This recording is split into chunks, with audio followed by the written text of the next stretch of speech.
Have you ever felt like your company's IT systems are, well, less like a well-oiled machine and more like this tangled ball of yarn? Just a collection of different tools that really don't play well together. Oh, absolutely. Or maybe you've seen that constant struggle, right? Between IT desperately needing some order, some structure, and the business side pushing hard for super rapid innovation. Exactly. Welcome to the deep dive. Today, we're jumping into a really critical chapter. It's on standardization from the adventures of an IT leader. Right. A text that I know many of you listening, especially those in strategic information systems courses like BCIS 50381 at Tarleton, are probably digging into right now. Yeah, and our mission today is to pull out those key nuggets of wisdom. We want to see how IT leaders, like the CIO Jim Barton in this story at IVK, learn to strike that balance between control and flexibility. It's crucial, making sure IT stops being seen as just a cost center and actually becomes a strategic partner. So if you find insights here that click with your own experiences, or maybe spark some new ideas for tackling IT challenges, we'd really encourage you to share this deep dive. Yeah, share with a colleague. Or maybe just take a moment to reflect on how these principles apply in your own organization. Okay, let's get into it. So we start at this company, IVK, and the new CIO, Jim Barton, he walks right into what we'd probably call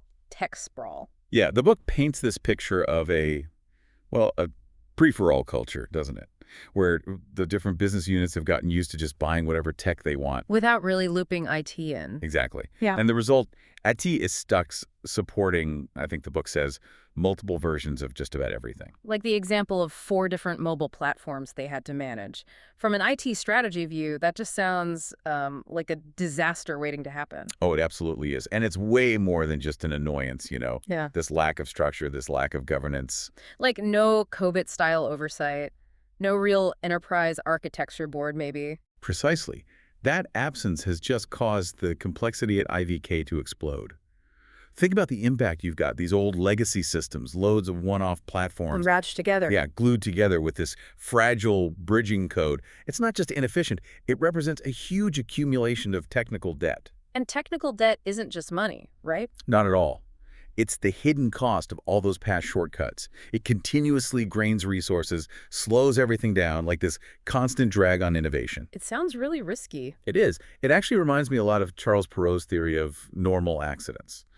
His idea that in really complex, tightly coupled systems, even small failures can cascade in unpredictable ways. Leading to big problems. Exactly. Big, disastrous outcomes. And IVK had already seen this, right? They had that cybersecurity breach mentioned earlier, and the system complexity made responding incredibly difficult. It's a textbook example, really. And beyond the tech mess, what about the organizational impact? Oh, it's huge. This free-for-all created serious role ambiguity for IT. Are they supposed to be guiding tech choices, or are they just the cleanup crew? Constantly putting out fires? Right. And the costs are just staggering. The book says 2/3 of their IT budget goes just to keep the lights on, just maintenance. Wow, 2/3. And it's projected to get worse, an 80-20 split within 4 years.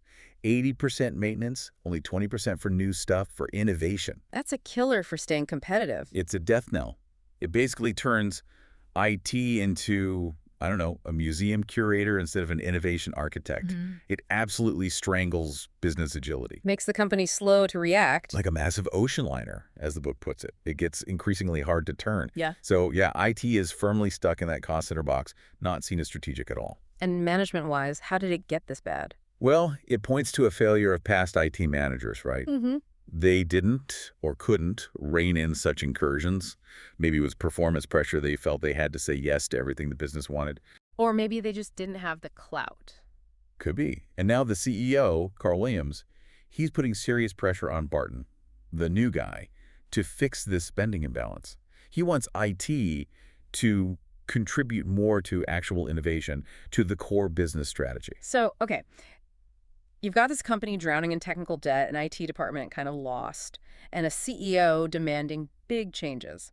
The core trade-off Barton faces is, well, it's classic, isn't it?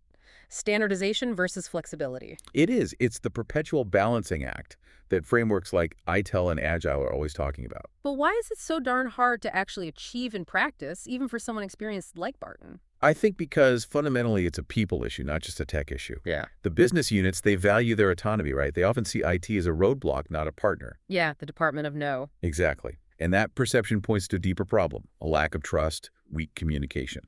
Bridging that gap, getting everyone to understand technology's strategic importance, that's the real leadership lift here. Right. So Barton's team puts three policy options on the table to try and tackle this, to simplify and standardize IVK's IT. Let's walk through those. Okay, so option one was called voluntary compliance.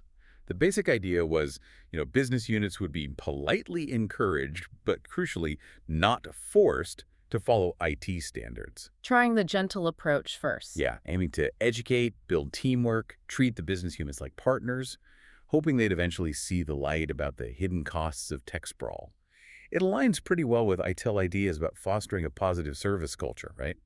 Using collaboration to reduce friction. Sounds nice, very cooperative, maybe a bit too nice. I can almost hear the sighs in the room back then. What was the pushback from, say, a management or organizational view? Oh, the pushback was immediate and strong. The skeptics basically said they'll never comply voluntarily.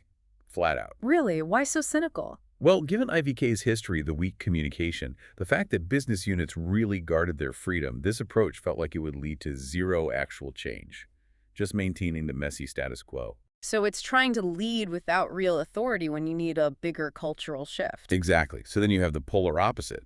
Option two, strict enforcement. Okay, this sounds serious. It was. Here, IT gets full authority. They set mandatory standards, they can veto any non-compliant tech purchases, and they can actually phase out existing unsanctioned platforms. Who liked this idea? A lot of the IT staff, actually. The book says they were tired of being short on resources and long on blame. They pointed to companies like Apple, that thrive with really tight standards. Okay, so a hard reset, a clear "it's in charge now" message. But boy, that sounds like it could really alienate the business side, couldn't it? What were the worries there? Absolutely. The business side reacted instantly. They saw it as IT dictating terms. Warnings started flying about stifling the innovation culture. Especially now with all the digital tools, AI. Right. With exploding digital solutions and generative AI tools, a strict lockdown felt impractical, even dangerous to competitiveness. It really highlights that tension, control versus trust. And the big risk? IT becomes universally hated as the Department of No, and maybe even worse, it drives shadow IT further underground. Oh. Business units just start doing their own things secretly. Which creates even bigger security holes and integration headaches down the line. Precisely. So that led to the third option, kind of a compromise, gradual migration. Okay, trying to find a middle path. How would that work? The idea was to classify technologies. Things would be labeled as standard, emerging, or declining. Business units keep some flexibility, but they're nudged, encouraged over time toward convergence on the standard stuff. That sounds a bit like COBIT principles, maybe, focused on governance. It does resonate with COBIT's focus on effective governance, yeah. And you could see it as sort of agile approach to governance, iterative, incremental change instead of a big bang. Seems more pragmatic, maybe. But did people think it would actually solve the core problem, or was it just, kicking the can down the road? That was exactly the critique. From both IT and management folks, skeptics worried it would never achieve true standardization. They feared years debating what falls into which category. Just analysis paralysis. Right. And meanwhile, you're still tolerating extra cost and risk. Plus, there were big questions about enforcing it, especially, as you said, in this age of endless mobile apps and cloud software. The boundaries of corporate IT are just so blurry now. Yeah, how do you classify every single app someone downloads on their phone that might touch company data? It sounds like a nightmare to manage consistently. It's a real challenge in today's digital world. So three very different options on the table, each with pros and cons. And Barton, the new CIO, he's got to navigate this whole debate. And it's not just picking a policy, is it? It's about fundamentally changing how IT and the business talk to each other. It's about building structure without killing that innovative spark. It's really about shifting IVK's culture. He's walking that tightrope, balancing operational excellence, keeping things reliable and cost-effective with business enablement, giving people the tools they need to innovate quickly. That's tough for any leader. Definitely. But as often happens in IT, and maybe just in life, the real world doesn't wait for policies to be perfected.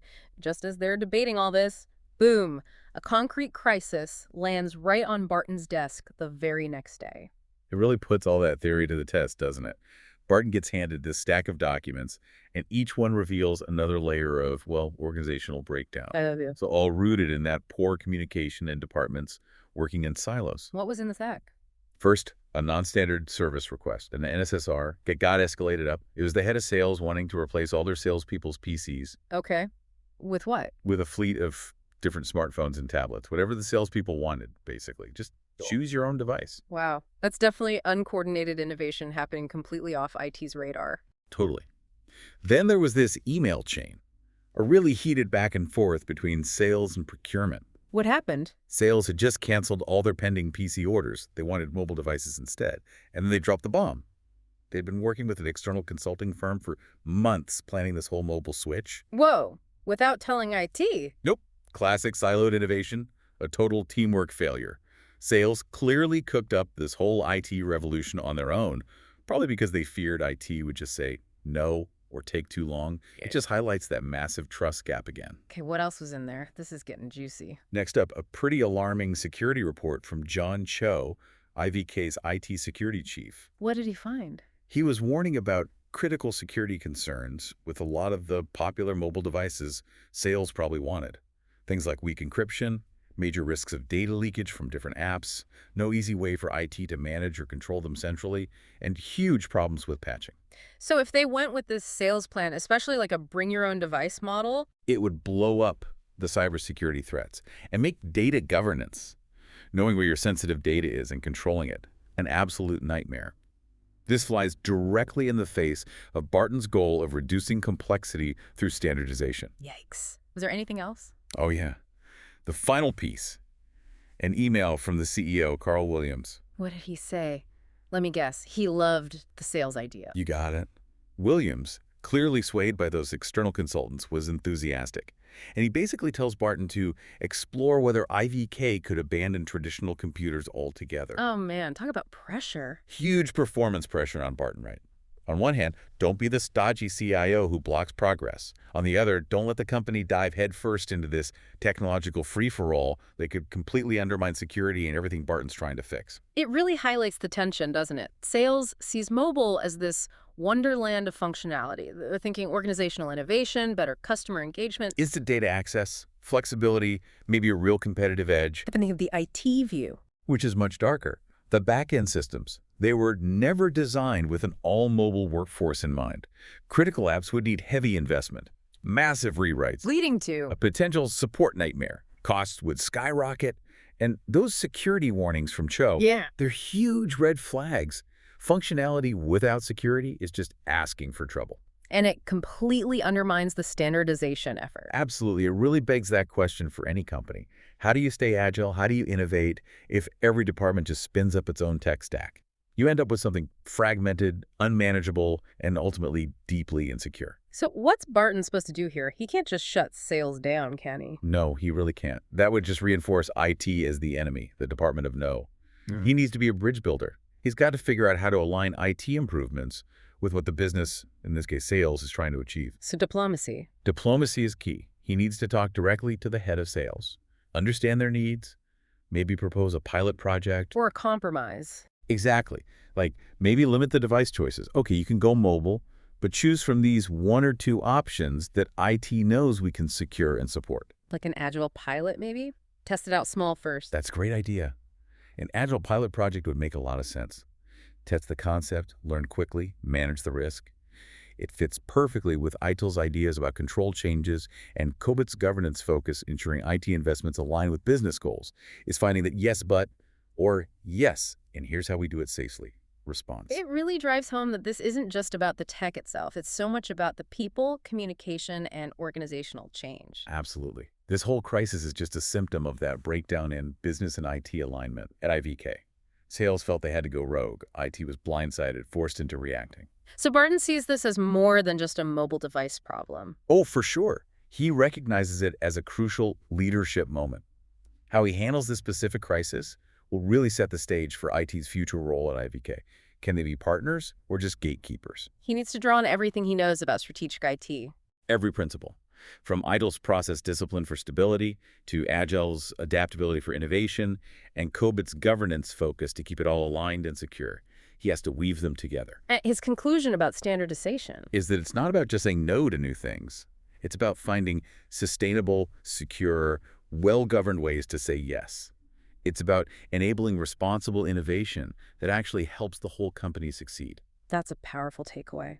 Well, thank you for joining us on this deep dive into standardization and strategic IT leadership. Yeah, it's been great discussing it. We really hope this exploration of IVK's challenges and how Jim Barton navigated them has given you some valuable insights, maybe for your own roles or studies in strategic information systems. And if this deep dive resonated, if it sparked some ideas, please do consider sharing it with your network or just take some time to think about how it applies to your world. Definitely. And as you think about that balance, innovation versus control, maybe ask yourself, how can you foster better communication and collaboration between IT and the business units where you are? How do you prevent that siloed innovation while still making progress possible? And what kind of governance frameworks might help you strike that balance effectively? Great questions to ponder. Thanks for tuning in and stay strategic.